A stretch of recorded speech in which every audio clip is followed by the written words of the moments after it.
What's up, everybody? Welcome back to the Thomas Take Sports Podcast. Today is February 8th, 2017. I can't believe that this year has already been a month and 8 days in since 2017 started. It's gone by very fast, and this podcast has been one of the reasons for that. Each and every day, I've been hosting this podcast live on the air on Spreaker.com and YouTube.com. And each day I have a different topic. And today's topic is one that I posted on Sports Life Uncensored and Sports Addicts, two Facebook pages that have avid sports fans and sports writers on the Facebook page. And one of the topics that I posted was Adrian Peterson possibly becoming a Dallas Cowboy. Now, it's something that I thought of previously, before the Ezekiel Elliott days, after the DeMarco Murray days. Last season, I thought it was a possibility that Minnesota could trade Adrian Peterson to Dallas, but now the Vikings will owe him multi-million-dollar extension, I believe upwards of $15 million, and I don't see that happening, due in large part to the fact that AP tore his ACL last season, and now the Vikings are looking to move on. Jerick McKinnon did some decent things last year. Matt Asiata did some decent things this past year. Most importantly, in the 2017 draft class, you have great running backs. You have Leonard Fournette, Dalvin Cook, Christian McCaffrey, Devonta Foreman, or Donta Foreman. I always get them mixed up with Devonta Freeman.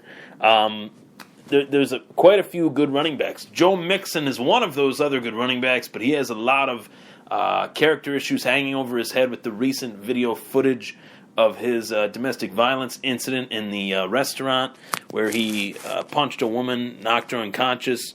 That had that not happened, Joe Mixon would have been one of the top prospects in this year's draft at the running back position, which says a lot. But it's a very, very heavy stacked running back class in this year's draft. Probably one of the heaviest running back classes, the best running back classes in quite some time, maybe since 2007, with Marshawn Lynch and Adrian Peterson being the two top backs in that draft class, going on to have successful careers in their own right. And then obviously Ezekiel Elliott this past year, Melvin Gordon and Todd Gurley. Todd Gurley had a down year this past year, but his rookie year he's pretty successful. And obviously, Ezekiel Elliott had a fantastic rookie year. But this has been in the works for quite some time. Jerry Jones has alluded to it. Jerry Jones is a former Oklahoma Sooner himself. So this has been something that rumblings have been abound between the Dallas Cowboys and Adrian Peterson. And I'm very excited to say that I think that this is a good move. I think if Dallas were to make this move, it would be beneficial to their team depth-wise. They do have Ezekiel Elliott. They do have Alfred Morris. They do have Darren McFadden.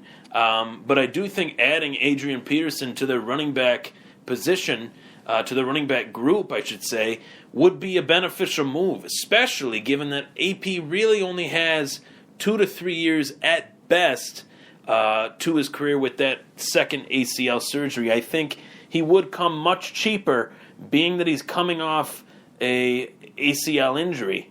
It would take more pressure off Dak Prescott. It would take more pressure off Ezekiel Elliott to continue to be the running back that he was last year during his rookie year. And I like the idea of having two solid running backs, especially one that is a veteran, one that knows what it takes to win.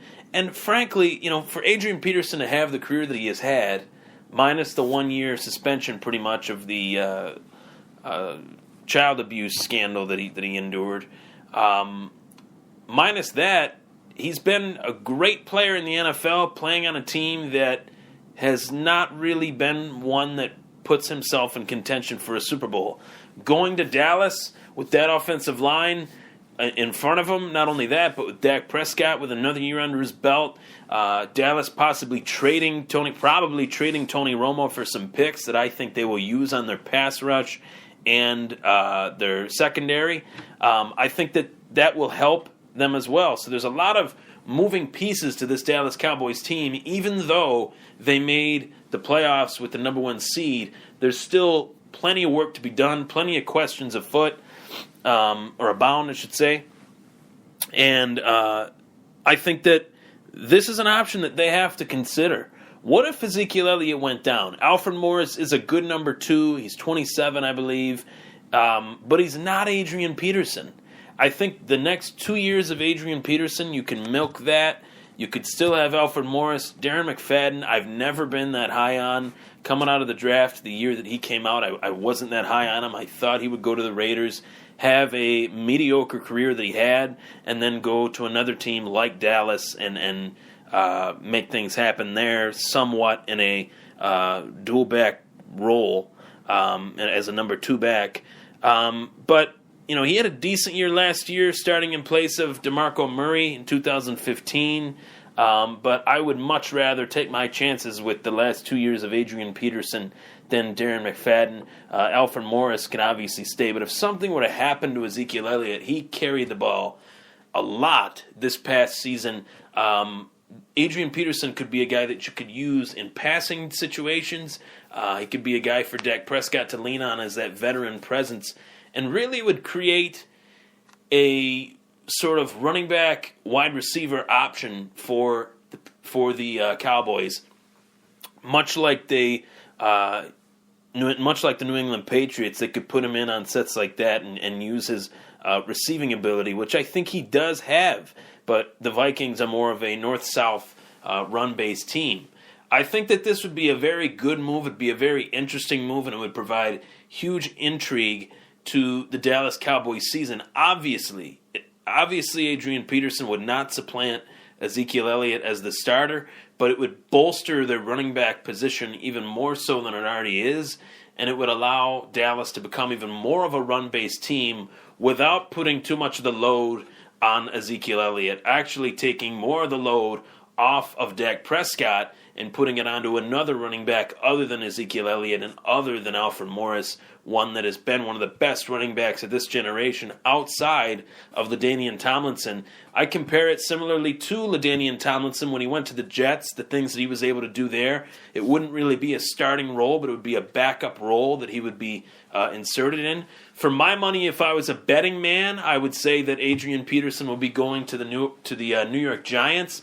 The Giants have more of a need for a feature back than the Cowboys do. Rashad Jennings has been injury-prone. Shane Vereen is more of a receiving back. I don't know the questions surrounding Rashad Jennings' knee injury and leg injuries that he's had over the course of his career. I don't know if he is as reliable an option as people think. And I really don't know if, as I said, Adrian Peterson is really only a 2-year, 3-year back. But I'd rather take my chances with a guy like that coming off an injury, because he's done this before. He's come back from this before. He had a knee injury. He ran for 2,000 yards. It was a few years ago. But having another knee injury doesn't help his case. But I think he's one of the few players that could continue to come back from an injury like this and put up a 1,000-yard season. If Dallas trades Tony Romo, that opens up cap room to provide the Cowboys with some flexibility in the contract, making Adrian Peterson's contract more of an incentive-laden deal, bringing him in for a low amount of money, providing the fact that he competes to the level that he is known to. If he does have the statistics that they expect of him, he will reach the incentive bonuses. I think it's a great idea. People were saying that it was mixed. People were saying it was a good idea. People were saying it was a bad idea. I think it would provide great entertainment, great eyes on Dallas. It's a Dallas Cowboys-like move, regardless of whether it's a good one or a bad one. It's one that they have typically made. They've gone out and gotten guys that they've acquired guys, I should say, that they don't necessarily need, that bolster their roster. And I'm interested to see what develops. I think that this could be a real scenario. Something that really dawned on me as well is the fact that if the Minnesota Vikings traded the first-round pick for Sam Bradford and went with Sean Hill the rest of the season, they definitely would have struggled without Sam Bradford or eventually AP, or without Teddy Bridgewater or AP.